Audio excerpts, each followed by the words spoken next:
बिस्मिल्लाहिर्रहमानिर्रहीम अस्सलाम वालेकुम। आज का हमारा टॉपिक होगा nucleophilic substitution reactions of alkyl halide SN2 और SN1। Before starting the video I request you to subscribe my channel and don't forget to press the bell icon. So starting from SN2 के लिए सबसे पहले यहाँ पर दो जो है वो रिएक्टेंट दिखाए गए हैं, एक तो अल्काइल हैलाइड खुद और दूसरा अटैकिंग न्यूक्लियोफाइल। जब ये आकर यहाँ ये इसके ऊपर पार्शियल नेगेटिव है, आकर पार्शियल पॉजिटिव के ऊपर अटैक करता है तो ये यहाँ से इस तरह अपना बॉन्ड फ्री कर लेता है। इसके लिए नॉन पोलर या पोलर वैसे पोलर सॉल्वेंट भी चल जाएगा, लेकिन यहाँ पर नॉन पोलर सॉल्वेंट। तो इंटरमीडिएट एक बनेगा ट्रांजिशन स्टेट, एक तो ये OH अटैच हो जाएगा और ये ऑपोजिट साइड से अटैक करेगा, जहाँ पर पहले न्यूक्लियोफाइल लगा है उसके ऑपोजिट आगे लग जाएगा, ठीक है, और बाकी सारे इसी तरह से आ जाएंगे। उसके बाद ये ट्रांजिशन स्टेट बहुत ज़्यादा अनस्टेबल होगी तो ये बाद में अपने आप को स्टेबल कर लेगी जब ये लिविंग ग्रुप लीव कर जाएगा। और ये जो है इन्वर्टेड, मतलब यहाँ पर जहाँ पहले ब्रोमीन था वहाँ ही जाकर हाइड्रोक्सिल ग्रुप नहीं अटैच हुआ, उसके ऑपोजिट साइड पे इन्वर्ट होकर अटैच हुआ है। लेकिन अगर हम यहाँ पर देखें तो यहाँ पर जो है एक तो ये टर्शरी है और दूसरा यहाँ पोलर सॉल्वेंट है, और यहाँ सबसे पहले तो उसने यहाँ से अपना लिविंग ग्रुप रिमूव करवा लिया है एक स्लो जो है वो रिएक्शन के थ्रू रिवर्सिबल, और कार्बन कैटायन की जो है वो शक्ल इख्तियार कर ली।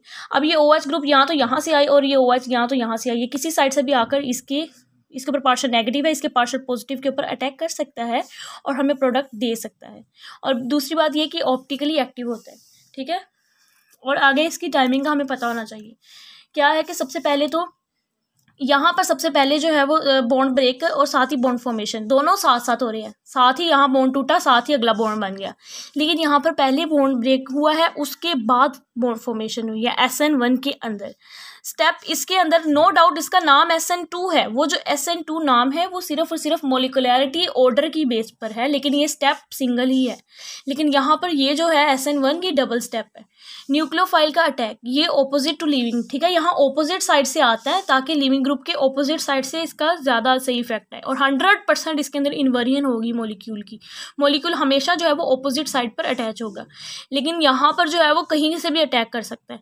और हमारे पास एक रेसिमिक मिक्सचर आता है 50% इन्वर्टेड और 50% रिटेंशन। रिटेंशन कब होगी? जब वो उसी साइड पर अटैच होगा जहाँ पहले अल्काइल हैलाइड था, लेकिन अगर दूसरी साइड पर अटैच होगा तो ऑब्वियसली जो है वो इन्वर्जन होगी। तो ये दो कॉन्फ़िगरेशन हमारे पास आ जाती हैं।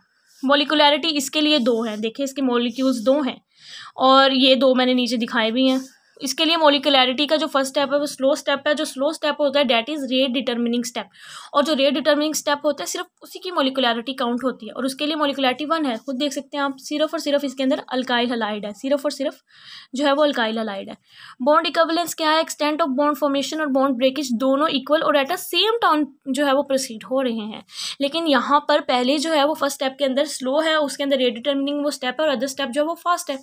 पहले बॉन्ड टूटा है फिर बॉन्ड फॉर्मेशन हुई है। हाइब्रिडाइजेशन का क्या सीन है? sp3 रिएक्टेंट जो था ये देखिए ये टेट्राहेड्रल है, और उसके बाद ट्रांजिशन स्टेट जो आई हमारे पास ये इस तरह की हमारे पास जो है वो sp2 trigonal geometry I.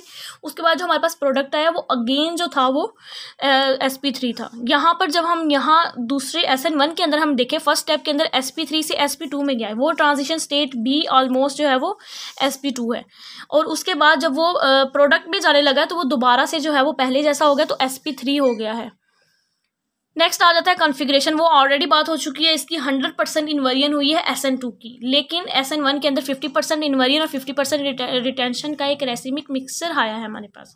Rate of reaction इसके अंदर अल्काइल हैलाइड और न्यूक्लियोफाइल दोनों आ जाएंगे, और इसके अंदर क्या होगा? अल्काइल हैलाइड सिर्फ और सिर्फ जो रेट डिटर्मिनिंग स्टेप होता है उसी का ही हमने जो है वो रेट लेना होता है। और जो ऑर्डर है इसके लिए सेकंड ऑर्डर काइनेटिक्स है SN2 के लिए। देखिए सब कुछ सेकंड 2 आ रहा है, लेकिन स्टेप सिंगल है। SN2 के लिए स्टेप सिंगल है, बाकी ऑर्डर ले लें, रेट ले लें आप, जो है यहाँ आप उसके लिए मोलिकुलैरिटी ले लें, वो सब 2 आएगी, और इसके लिए उसका ऑपोजिट 1 आएगी। इसके अंदर ऑर्डर फर्स्ट है। इसको स्यूडो क्यों कहा गया है? अगर एक रिएक्शन प्रोसीड करवा रहा है उसके अंदर एक जो है वो हम रिएक्टेंट को काउंट नहीं करते, कहीं ना कहीं वाटर भी तो इसके अंदर था जो अटैक के तौर पर काम कर रहा था, तो उसको हम नहीं लेते, तो उसको हम सूडो कहते हैं, सूडो फर्स्ट ऑर्डर। इसके लिए प्राइमरी और सेकेंडरी, और इसके लिए टर्शरी और सेकेंडरी दोनों में ही हो सकता है, लेकिन इसके लिए प्राइमरी, क्योंकि इसके अंदर स्टेरिक जो है वो हिंड्रेंस का इफेक्ट कम होगा और जो है वो न्यूक्लियोफाइल ऑपोजिट साइड से एक तो अटैक कर रहा है, तो इसीलिए स्टेरिक हिंड्रेंस का इफेक्ट जो है वो कम होगा। नेक्स्ट क्वेश्चन हमारे पास ये आता है कि एसएन जो है वो classified on the base of, यानी कि एसएन रिएक्शंस किस बेस पे क्लासीफाई हुए, अटैक की बेस पे, सब्स्टिट्यूशन, लीविंग ग्रुप या तमाम की बेस पे। अक्सर बच्चे फ़ौरन से इसका आंसर ऑल कर देते हैं, फॉल्स, गलत हो गया। सिर्फ सबस्ट्रेट की बेस पे देखिए, अगर प्राइमरी होगा तो ऑब्वियसली SN2 होगा, अगर टर्शरी होगा तो ऑब्वियसली SN1 जो है वो होगा। हम कोई भी, अब यहाँ पे भी तो OH का ही अटैक हुआ था और यहाँ पे भी जो है वो OH का ही अटैक हुआ था, हम इसकी बेस पे नहीं कर सकते।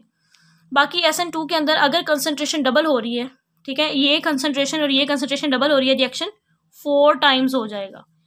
और उसके बिल्कुल ऑपोजिट जो है वो SN1 के अंदर कंसनट्रेशन डबल हो रही है, ये है इसका रेट, कंसनट्रेशन डबल तो रेट डबल। यहाँ कंसनट्रेशन 2 है तो 2 की डबल तो रेट 4 टाइम्स। उम्मीद है समझ आ गई होगी। अगर फिर भी कोई पॉइंट समझ ना आए तो आप मुझसे पूछ लीजिएगा। दुआओं में याद रखिएगा। अल्लाह हाफिज़।